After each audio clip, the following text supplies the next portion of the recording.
ಮಾತುಗಳ ಭಾರ. ಜೇಮ್ಸ್ಗೆ ಮನೆಯಿಂದ ದೂರವಿರುವ ಬೇರೊಂದು ನಗರದ ಒಳ್ಳೆಯ ಕಾಲೇಜಿನಲ್ಲಿ ಪ್ರವೇಶ ಸಿಕ್ಕಿತ್ತು. ಅದು ಹೆಮ್ಮೆಯ ಹಾಗೂ ನೋವಿನ ಕ್ಷಣವಾಗಿತ್ತು. ಮೊದಲ ಬಾರಿಗೆ ಅವನು ತನ್ನ ಪೋಷಕರಿಂದ ದೂರ ವಾಸಿಸಬೇಕಾಗಿತ್ತು. ಜೇಮ್ಸ್ ತನ್ನ ಹೆತ್ತವರ ಏಕೈಕ ಪುತ್ರನಾಗಿದ್ದನು. ಹಲವು ವರ್ಷಗಳ ಕಾಯುವಿಕೆ, ಪ್ರಾರ್ಥನೆಗಳು ಮತ್ತು ಭರವಸೆಯ ನಂತರ ಹುಟ್ಟಿದವನು. ಕ್ಯಾಥರಿನ್ಗೆ ಅವನು ಕೇವಲ ಮಗನಾಗಿರಲಿಲ್ಲ, ಅವನು ಒಂದು ಪವಾಡ. ಅವಳು ಹಂಬಲಿಸುತ್ತಿದ್ದ ಹುಡುಗನಾಗಿದ್ದನು. ಕಾಲೇಜಿನಲ್ಲಿ ಜೀವನವು ಒಂದೇ ಸಮಯದಲ್ಲಿ ರೋಮಾಂಚಕಾರಿ ಮತ್ತು ಅಗಾಧವಾಗಿ ತೋರಿತು. ಹೊಸ ಸ್ನೇಹಿತರು, ಸ್ವಾತಂತ್ರ್ಯ, ವಿಹಾರಗಳು ಮತ್ತು ಗೊಂದಲಗಳು. ವಿಶೇಷವಾಗಿ ಸಾಮಾಜಿಕ ವಲಯಗಳಿಗೆ ಹೊಂದಿಕೊಳ್ಳಲು ಪ್ರಯತ್ನಿಸುವುದು ನಿಜವಾಗಿಯೂ ಮುಖ್ಯವಾದುದರಿಂದ ಅವನ ಗಮನವನ್ನು ನಿಧಾನವಾಗಿ ಸೆಳೆಯಿತು. ಇವೆಲ್ಲದರ ಮಧ್ಯೆ ಕ್ಯಾಥರಿನ್ ಅವನಿಗೆ ಪ್ರತಿದಿನ ಕರೆ ಮಾಡುತ್ತಿದ್ದಳು. ನೀನು ಊಟ ಮಾಡಿದೆಯಾ? ನೀನು ಚೆನ್ನಾಗಿದೆಯಾ? ನಿನ್ನ ಆರೋಗ್ಯವನ್ನು ಕಾಪಾಡಿಕೊ. ಒಂದು ಸಂಜೆ ದೀರ್ಘ ಮತ್ತು ಗೊಂದಲಮಯ ದಿನ ನಂತರ ಜೇಮ್ಸ್ಗೆ ಕಿರಿಕಿರಿ ಆಯಿತು. ಅವನ ಫೋನ್ ಮತ್ತೆ ರಿಂಗ್ ಆಯಿತು. ಈಗಾಗಲೇ ಸಿಟ್ಟಿನಲ್ಲಿದ್ದ ಅವನು ಫೋನ್ ಎತ್ತಿದನು. ನೀನು ಯಾಕೆ ಮತ್ತೆ ಮತ್ತೆ ನನಗೆ ಕರೆ ಮಾಡುತ್ತಿದ್ದೀಯಾ? ಅವನು ಕಟುವಾಗಿ ಕೇಳಿದನು. ನಾನು ಬಿಡುವಿಲ್ಲದನಾಗಿದ್ದೇನೆ. ದಯವಿಟ್ಟು ಪ್ರತಿ ಬಾರಿಯೂ ಕರೆ ಮಾಡುವುದನ್ನು ನಿಲ್ಲಿಸು. ಅಲ್ಲಿ ಮೌನ ಆವರಿಸಿತ್ತು.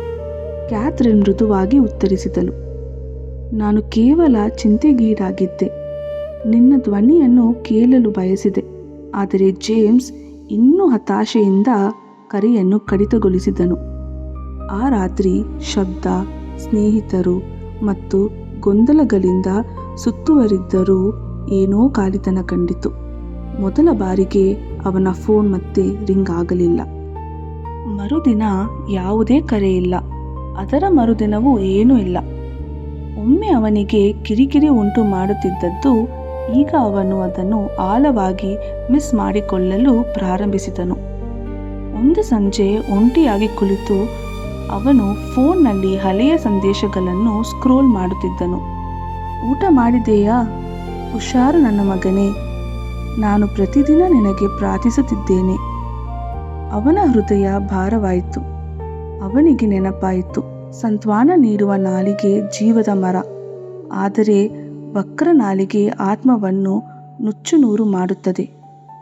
ಅವನಿಗೆ ಅರಿವಾಯಿತು, ಅವನ ಅಸಡ್ಡೆ, ಕೋಪದ ಮಾತುಗಳು ಕೇವಲ ಅವನನ್ನು ಪಡೆಯಲು ವರ್ಷಗಟ್ಟಲೆ ಕಾಯುತ್ತಿದ್ದ, ಅವನನ್ನು ಎಲ್ಲಕ್ಕಿಂತ ಹೆಚ್ಚಾಗಿ ಪ್ರೀತಿಸುತ್ತಿದ್ದ ಒಬ್ಬ ವ್ಯಕ್ತಿಯನ್ನು ನೋಯಿಸಿದನು. ಅವನ ಕಣ್ಣುಗಳಲ್ಲಿ ಕಣ್ಣೀರು ತುಂಬಿತು. ತಡಮಾಡದೆ ಅವನು ಅವಳಿಗೆ ಕರೆ ಮಾಡಿದನು. ಅವಳು ತಕ್ಷಣ ಫೋನ್ ಎತ್ತಿದಳು. ಅಮ್ಮ, ಅವನು ಮೃದುವಾಗಿ ಹೇಳಿದನು. ನನ್ನನ್ನು ಕ್ಷಮಿಸು. ನಾನು ಹೇಳಿದ್ದಕ್ಕೆ ಆ ಅರ್ಥವಿರಲಿಲ್ಲ. ಕ್ಯಾಥರಿನ್ ಧ್ವನಿ ಮೃದುವಾಗಿತ್ತು, ಪ್ರೀತಿಯಿಂದ ತುಂಬಿತು. ನನಗೆ ಗೊತ್ತು ಜೇಮ್ಸ್, ನೀನು ತುಂಬ ದೂರದಲ್ಲಿದ್ದೀಯ. ನೀನು ಚೆನ್ನಾಗಿದೆಯಾ ಎಂದು ಖಚಿತಪಡಿಸಿಕೊಳ್ಳಲು ನಾನು ಬಯಸಿದೆ.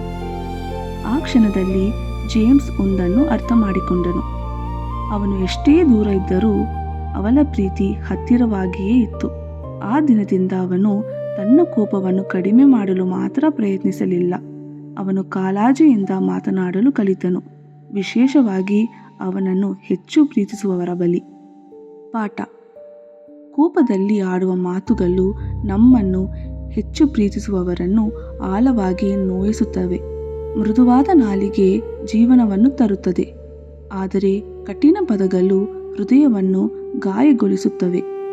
ನಿಮ್ಮ ಮಾತುಗಳನ್ನು ಬುದ್ಧಿವಂತಿಕೆಯಿಂದ ಆರಿಸಿ, ಏಕೆಂದರೆ ಪ್ರೀತಿಯು ದಯೆಗೆ ಅರ್ಹವಾಗಿದೆ, ಅಸಡೆಗಲ್ಲ. ಸಂತೈಸುವ ನಾಲಿಗೆ ಜೀವವೃಕ್ಷವು, ಬಲಾತ್ಕರಿಸುವ ನಾಲಿಗೆ ಮನ ಮುರಿಯುವುದು. ಜ್ಞಾನೋಕ್ತಿಗಳು 15:4.